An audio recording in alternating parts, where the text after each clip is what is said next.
मैं जब भी पुकारूं माँ, तुम दौड़ चली आना। मैं जब भी पुकारूं माँ, तुम दौड़ चली आना।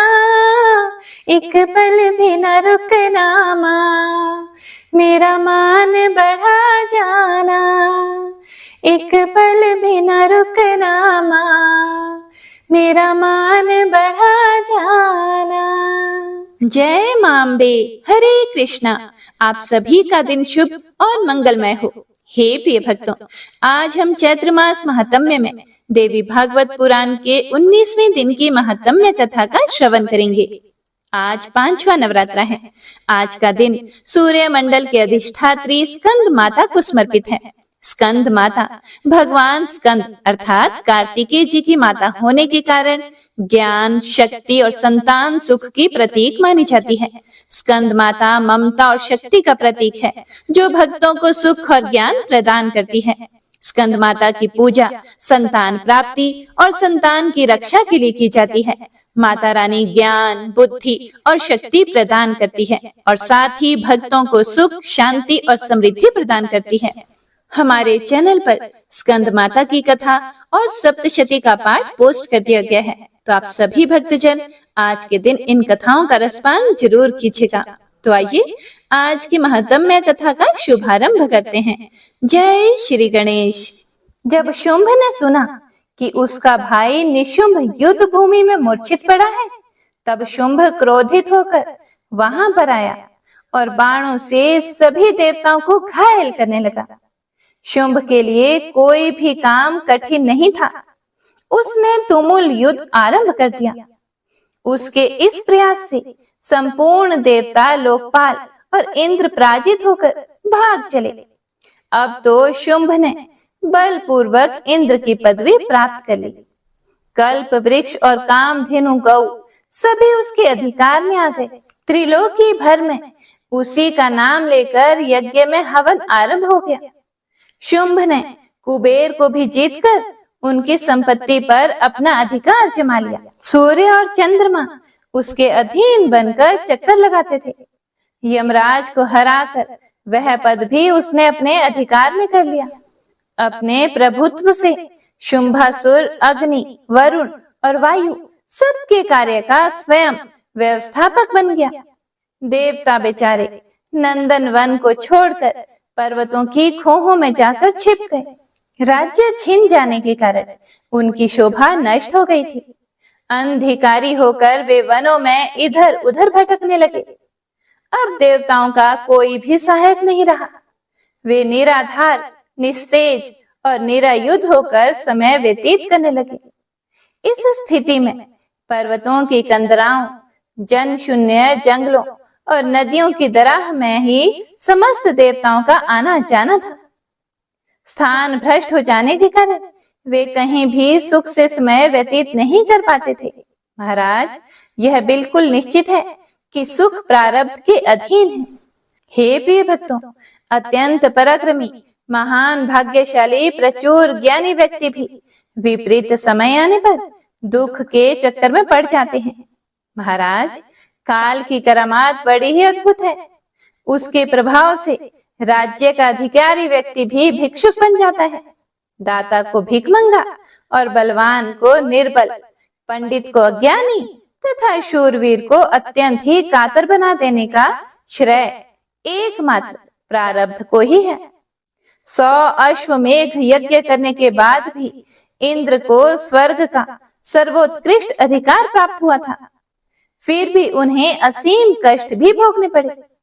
यह सब काल की ही अद्भुत करामात थी। काल की कुचेष्टा में किसी प्रकार का आश्चर्य नहीं करना चाहिए। व्यास जी कहते हैं कि राजेंद्र, संपूर्ण देवता परास्त होकर भाग गए। स्वर्ग पर शुंभ का शासन प्रतिष्ठित हो गया। पूरे 1000 वर्ष तक शुंभ राज्य करता रहा। राज्य से भ्रष्ट हो जाने के कारण देवता अत्यंत चिंतित थे। उनके दुख का पार नहीं था। उन्होंने तब बृहस्पति जी के पास जाकर उनसे पूछा कि हे गुरु, अब क्या करना चाहिए, कृपया बताएं। हे महाभाग, आप सर्वज्ञ एवं मुनियों के सिरमौर हैं। इस संकट को दूर करने के लिए उपाय करना आवश्यक है। बहुत से उत्तम उपचार हैं। हजारों ऐसे वैदिक मंत्र हैं जिनके अनुष्ठान से अभिलाषा पूर्ण हो सकती है। सूत्रों ने इसका स्पष्टीकरण भी किया है।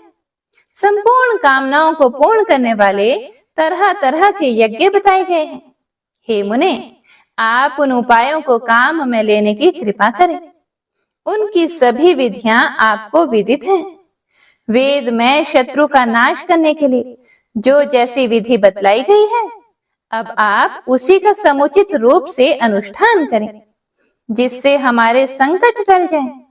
हे बृहस्पति जी, इस अवसर पर आपका परम कर्तव्य है कि आप दानवों का उच्छेद करने के लिए अपनी बुद्धि के अनुसार यत्न करने में तत्पर हो जाएं। देवताओं की बात सुनकर बृहस्पति जी कहते हैं कि हे देवेश, वेद में प्रतिपादित सभी मंत्र प्रारब्ध के अनुसार ही फल प्रदान करते हैं। उनमें स्वतंत्रता नहीं है और ना वे अकेले ही कुछ कर सकते हैं। मंत्रों के प्रधान देवता तो आप लोग ठहरे, इसीलिए आप लोग काल के प्रभाव से अनेक प्रकार के कष्ट भोग रहे हैं। ऐसी स्थिति में मैं क्या उपाय कर सकूंगा? यज्ञों में इंद्र, अग्नि और वरुण आदि देवताओं के लिए यजन किया जाता है। वे स्वयं आप सब के सब विपत्ति में पड़े हुए हो, फिर यज्ञ क्या कर सकेंगे? होनी तो अवश्य होकर ही रहती है, उसे कोई भी टाल नहीं सकता। तब भी उपाय तो करना ही चाहिए। इसीलिए अपनी बुद्धि से विचार करके सर्वथा यत्न करने में लग जाना चाहिए। मैं भली भांति सोच समझकर आपको उपाय बता ही देता हूँ।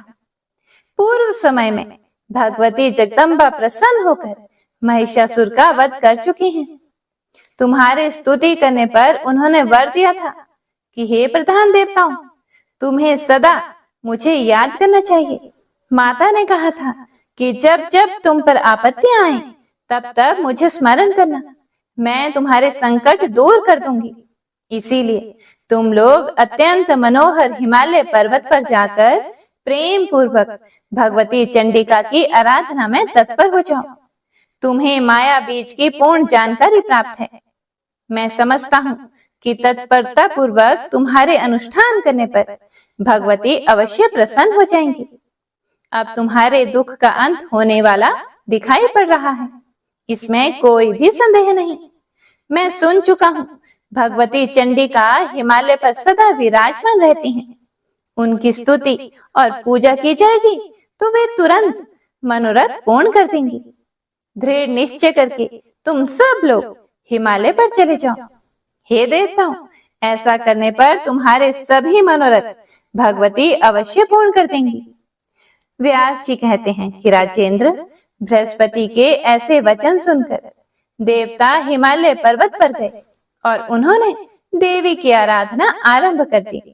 माया बीज को हृदय में धारण करके वे सब सदा जप में संलग्न रहने लगे। भक्तों को अभय प्रदान करना भगवती महामाया का स्वभाव ही है। देवताओं ने अत्यंत भक्ति पूर्वक उन्हें नमस्कार किया और स्तोत्र के मंत्र पढ़कर वे स्तुति करने लगे। विश्व पर शासन करने वाली देवी, आप प्राण शक्ति हो, सदा आनंद स्वरूपिणी हो, देवताओं को आनंदित करने वाली हो। आपको नमस्कार है। दानवों का संहार करने वाली, मानवों की अनेक अभिलाषाएं पूर्ण करने वाली तथा भक्तिवश प्रकट होने वाली आप जगदम्बा को नमस्कार है। आध्या, आपके कितने नाम हैं और आपका कैसा रूप है, इसे जानने में कोई भी समर्थ नहीं है। सब में आप ही विराजमान हो। जीवों की सृष्टि और संहार में सदा आपकी ही शक्ति काम करती है। स्मृति, धृति, बुद्धि, जरा, दृष्टि, पुष्टि, सुविधा, सुलक्ष्मी, गति, कीर्ति और मेधा, ये सब आप ही हो। आपको विश्व का सनातन बीज माना गया है। जब जैसा अवसर आता है तब उसी के अनुसार रूप धारण करके आप देवताओं का कार्य करती हो और उनके हृदय की जलन दूर करती हो। हम आपको नमस्कार करते हैं। संपूर्ण प्राणियों के अंतःकरण में प्रशस्त स्वरूप धारण करने वाली आप ही क्षमा, योग निद्रा, दया आदि नामों से विराजमान हो। महिषासुर देवताओं का घोर शत्रु था। आपके हाथ उस मदांत दैत्य के प्राण त्याग कर चुके हैं। हे देवी, यह बात पुराणों और वेदों में स्पष्ट घोषित है। माता अपने बच्चे का प्रसन्नता पूर्वक सब प्रकार से पालन और पोषण करती ही है। इसमें कौन सी विचित्र बात है? क्योंकि देवता आपकी संतान है, इसीलिए आप एकाग्रचित्त होकर इनके संपूर्ण मनोरथ सफल करने की कृपा करो। हे देवी, अखिल जगत आपकी ही वंदना करता है। आप तो सर्व समर्थ हो। व्यास जी कहते हैं, इस प्रकार समस्त देवताओं की स्तुति करने पर भगवती जगदम्बा करुणा से ओतप्रोत होकर तुरंत प्रकट हो गई। उनका रूप निखर उठा था। वे विचित्र वस्त्र पहने हुए थे। दिव्य आभूषण उनके शरीर की शोभा बढ़ा रहे थे। गले में अद्भुत हार था और वे दिव्य चंदन से चर्चित थी। उनमें ऐसी सुकुमारता थी कि जगत मोहित हो जाए। उन्हें सभी शुभ लक्षण सुशोभित कर रहे थे। देवताओं के देखने में वे अद्वितीय स्वरूपिणी प्रतीत हुई। उन्होंने ऐसा दिव्य रूप धारण कर रखा था जिससे जगत को मोहित करने वाले भी मोह में पड़ जाएं। कोकिल के समान मधुर भाषण करने वाली भगवती जगदम्बा हंसकर स्तुति करने में लगे हुए देवताओं के प्रति प्रेम पूर्वक गंभीर वाणी में कहने लगी कि हे आदरणीय देवताओं, तुम इस समय क्यों इतनी स्तुति कर रहे हो? तुम्हारे मुखों पर चिंता क्यों छाई हुई है? तुम अपना कार्य मेरे सामने प्रकट करो। व्यास जी कहते हैं कि महाभाग, देवता भगवती के रूप और वैभव को देखकर सम्मोहित हो गए थे। उनकी वाणी सुनकर वे प्रेम पूर्वक अपनी स्तुति का रहस्य बतलाने लगे। देवता बोले, जगत को नियंत्रण में रखने वाली करुणामयी देवी, हम आपकी शरण में आकर स्तुति कर रहे हैं। आप हमें संपूर्ण संकटों से बचाओ। दैत्यों के सताने से हमारा मन अत्यंत उद्विग्न हो उठा है। हे महादेवी, पूर्व समय की बात है, महिषासुर देवताओं के लिए महान कंटक बना हुआ था। आपने उसे मारकर हमें वर दिया था कि जब कभी भी हम पर आपत्ति आए तब हम आपको याद करें। स्मरण करते ही आप हमारे दुखों को दूर कर देंगे। इसमें किंचित मात्र भी संदेह नहीं है। इसीलिए हे देवी, हमने आपको याद किया है। इस समय शुंभ और निशुंभ नामक दो दानव उत्पन्न हुए हैं। इनकी आकृति अत्यंत भयंकर है। हमारे कार्यों में ये सदा विघ्न डाला करते हैं।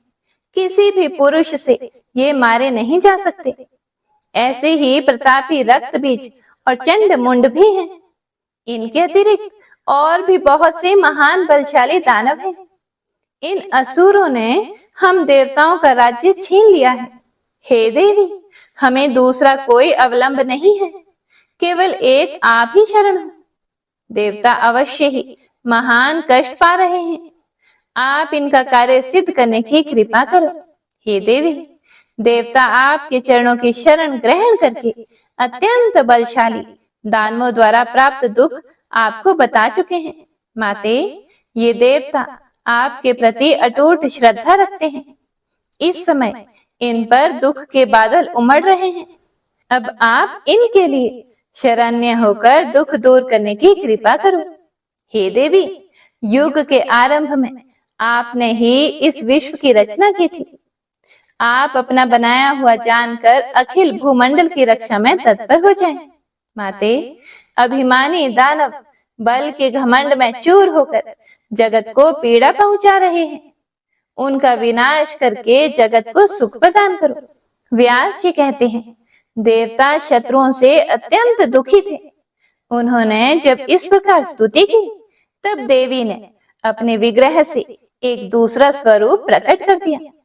जब भगवती पार्वती के शरीर से जगदम्बा साकार रूप में प्रकट हुई, तब संपूर्ण जगत उन्हें कौशिकी नाम से पुकारने लगा। पार्वती के शरीर से भगवती कौशिकी के निकल जाने पर शरीर क्षीण हो जाने के कारण पार्वती का रूप काला पड़ गया, इसीलिए वे कालिका नाम से विख्यात हुई। स्याही के समान काले वर्ण से वे बड़ी भयंकर जान पड़ती थी। भक्तों के संपूर्ण मनोरथ पूर्ण कर देना उनका स्वाभाविक गुण था। वे काल रात्रि नाम से प्रसिद्ध हुई। भगवती जगदम्बा का एक दूसरा मनोहर रूप भी विराजमान था। संपूर्ण भूषण उस श्री विग्रह की शोभा बढ़ा रहे थे। लावण्य आदि सभी शुभ गुणों से वह संपन्न था। उसके बाद भगवती जगदम्बा हंसकर देवताओं से कहने लगी, अब तुम लोग निर्भय होकर अपने अपने स्थान पर विराजमान रहो। मैं शत्रुओं का संहार कर डालूंगी। तुम्हारा कार्य सभी प्रकार से संपन्न करने के लिए मैं युद्ध भूमि में विचरूंगी। तुम्हें सुखी बनाने के लिए शुंभ निशुंभ आदि सभी दानवों का मैं वध कर दूंगी। इस प्रकार कहकर बल के अभिमान से भरी हुई भगवती कौशिकी सिंह पर सवार हुई और शत्रु के नगर की ओर चल पड़ी। उन्होंने काली को भी साथ चलने का आदेश दिया। काली का सहित भगवती जगदम्बा नगर के सन्निकट जाकर जिधर से हवा आ रही थी वहीं ठहर गई और उन्होंने जगत को मोहित करने वाला संगीत आरंभ कर दिया। उस सुमधुर गान को सुनकर पक्षी और मृग तक मोहित हो गए। आकाश में रहने वाले देवताओं का मन प्रसन्नता से खिल उठा। शुंभ के 2 सेवक थे जिनके नाम थे चंड और मुंड। उस समय वे दोनों भयंकर अनुचर स्वतंत्रता पूर्वक विचर रहे थे। वे वहां आए और उन्होंने देखा कि दिव्य रूप धारिणी भगवती जगदम्बा गा रही हैं। उन्होंने कालिका को अपने सामने स्थान दे रखा था। दिव्य रूपा उन भगवती जगदम्बा को देखकर चंड और मुंड महान आश्चर्य में पड़ गए। राजेंद्र, तब वे उसी क्षण शुंभ के पास चल पड़े। उस समय दानवराज शुंभ अपने घर पर था। उसके पास पहुंचकर चंड और मुंड ने मस्तक झुकाकर प्रणाम किया। साथ ही मधुर वाणी में कहने लगे कि हे राजन, कामदेव को भी मोहित करने की योग्यता रखने वाली एक सुंदरी स्त्री हिमालय पर्वत से निकली है। सिंह उसकी सवारी का काम दे रहा है। उसमें सभी शुभ लक्षण वर्तमान हैं। ऐसी उत्तम स्त्री देवलोक अथवा गंधर्व लोक में भी मिलनी असंभव है। जगत भर में कहीं भी ऐसी स्त्री को ना तो देखा है और ना ही इनके बारे में कुछ सुना है। हे राजन, वह ऐसा सुंदर गाना गाती है जिसे सुनकर सभी जन मुग्ध हो जाते हैं। उसके सुमधुर स्वर से मोहित हुए मृग सदा उसके पास बने रहते हैं। महाराज, वह किसकी पुत्री है और उसके यहाँ आने का क्या प्रयोजन है? इस विषय की जानकारी प्राप्त करके आप उसे अपने पास स्थान दीजिए। वास्तव में यह कामिनी आपके ही योग्य है। उसकी आंखों से कल्याण टपक रहा है। उसका पता लगाकर आप अपने घर ले आएं और उसे अपनी पत्नी बनाने की कृपा करें। यह निश्चित है कि उसके समान किसी दूसरी सुंदरी स्त्री का होना जगत में नितांत असंभव है। हे राजन, देवताओं के संपूर्ण रत्नों पर आपका अधिकार हो चुका है। फिर इस सुंदरी स्त्री को अपनाने में आप क्यों उदासीन हैं? हे राजन, आपने तो इंद्र से भी बलपूर्वक ऐश्वर्यपूर्ण ऐरावत हाथी, पारिजात वृक्ष और उच्च श्रवा अश्व आदि छीन लिए हैं। राजन, ब्रह्मा का अद्भुत विमान रत्नमय है। राजहंस के चिन्ह वाली ध्वजा उस पर फहरा रही है। ऐसे दिव्य विमान को आपने बलपूर्वक अपने अधिकार में कर लिया है। राजन, पद्म नामक निधि आप कुबेर से छीन लाए हैं। वरुण का शुभ्र छत्र आपने हठ पूर्वक ले लिया है। हे राजन, आपके भय से समुद्र ने, जिसके कमल कभी कुम्हलाते नहीं, ऐसी माला तथा तरह तरह के रत्न आपको भेंट किए हैं। मृत्यु की शक्ति और यमराज के अत्यंत भयंकर दंड पर भी आपका ही अधिकार है। उन्हें पराजित करके आपने उनको छीन लिया है। आपके पराक्रम का कहां तक बखान किया जाए? समुद्र से प्रकट हुई कामधेनु गौ इस समय आपके घर पर शोभा पा रही है। तो हे राजन, मेनका प्रभृति अप्सराएं आपके अधीन रहकर सेवा करती हैं। इस प्रकार सभी श्रेष्ठ रत्नों को बलपूर्वक आपने अपने अधिकार में कर लिया है। फिर मन को मुग्ध करने वाली इस अनुपम स्त्री पर क्यों नहीं अधिकार जमाते? हे भूपते, आपके घर में जितने भी विपुल रत्न हैं, वे सभी इस सुंदरी स्त्री का सहयोग पाकर ही अपने यथार्थ रूप में परिणत हो सकते हैं। दानवराज, त्रिलोकी में कहीं भी ऐसी सुंदरी स्त्री नहीं है, इसीलिए इस मनोहारिणी स्त्री को आप शीघ्र अपने यहाँ लाकर अपनी प्रेयसी पत्नी बना लें। व्यास जी कहते हैं, चंड और मुंड की वाणी बड़ी ही मधुर थी। उसके प्रत्येक अक्षर से शहद टपक रहा था। सुनकर शुंभ का मुख प्रसन्नता से खिल उठा। उसने अपने ही पास बैठे हुए सुग्रीव से ऐसा कहा कि हे सुग्रीव, तुम तो बड़े ही बुद्धिमान हो। दूत बनकर जाओ, इस कार्य को संपन्न करो। वहां जाकर इस प्रकार बातचीत करनी चाहिए जिससे वह सुंदरी यहाँ आ जाए। श्रृंगार रस के पारगामी विद्वान कहते हैं कि स्त्रियों के विषय में कार्य कुशल दूत को साम और दाम इन दो उपायों का प्रयोग करना चाहिए। भेद नीति का प्रयोग करने पर रसाभाव दोष उत्पन्न हो जाता है। दंड नीति का प्रयोग करने पर तो रस की सत्ता ही सर्वथा चौपट हो जाती है। इसीलिए विवेकी जन इन दोनों उपायों को दूषित ठहराते हैं। हे दूत, साम और दाम इन दो उपायों को ही प्रमुख मानकर इनका प्रयोग करना चाहिए। वाक्यों में मधुरता और नम्रता भरी होनी चाहिए। इन उपायों का प्रयोग करने पर कौन कामिनी स्त्री वश में नहीं आ सकती। व्यास जी कहते हैं, शुंभ की बात अत्यंत प्रिय और चतुरता से ओतप्रोत थी। उसे सुनकर सुग्रीव जल्दी ही वहां से चल पड़ा जहां भगवती जगदम्बा विराजमान थी। वहां जाकर उसने देखा कि सुंदर मुख वाली भगवती जगदम्बा सिंह पर बैठी हुई शोभा पा रही है। प्रणाम करके मधुर वाणी में वह उनसे कहने लगा, हे प्रिय भक्तों, दूत ने वहां जाकर जो कुछ भी कहा उसका वृतांत आप अगले अध्याय में सुनेंगे। आज का अध्याय यही समाप्त होता है। तो आइए अब बड़े ही प्रेम और भक्ति भाव से दुर्गा चालीसा का श्रवण करते हैं। नमो नमो दुर्गे सुख करनी, नमो नमो अम्बे दुख हरनी। निरंकार है ज्योति तुम्हारी, तीहू लोक फैली उजियारी। शशि ललाट मुख महाविशाला, नेत्र लाल भ्रिकुटी विकराला। रूप मातु को अधिक सुहावे, दर्श करत जन अति सुख पावे। तुम संसार शक्ति लय कीना, पालन हेतु अन्न धन देना। अन्नपूर्णा हुई जगपाला, तुम ही आदि सुंदरी बाला। प्रलय काल सब नाशन हारे, तुम गौरी शिव शंकर प्यारे।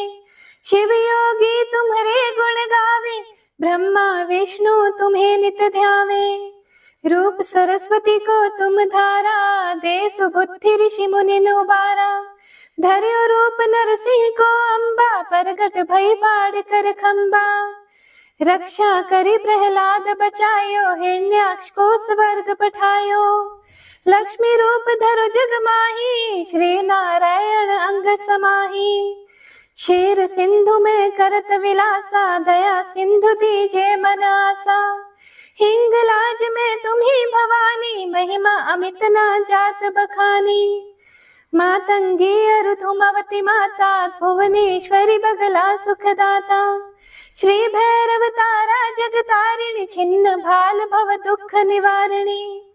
केहरे वाहन सोह भवानी, लांगुर वीर चलत अगवानी। कर में खप्पर खड़ग विराजे, जाको देख काल डर भाजे। सोहे अस्त्र और त्रिशूला, जाते उठत शत्रु ही शूला। नगर कोट में तुम्ही विराजत, तीहू लोक में डंका बाजत। शुंभ निशुंभ दानव तुम मारे, रक्त बीज शंखन संहारे।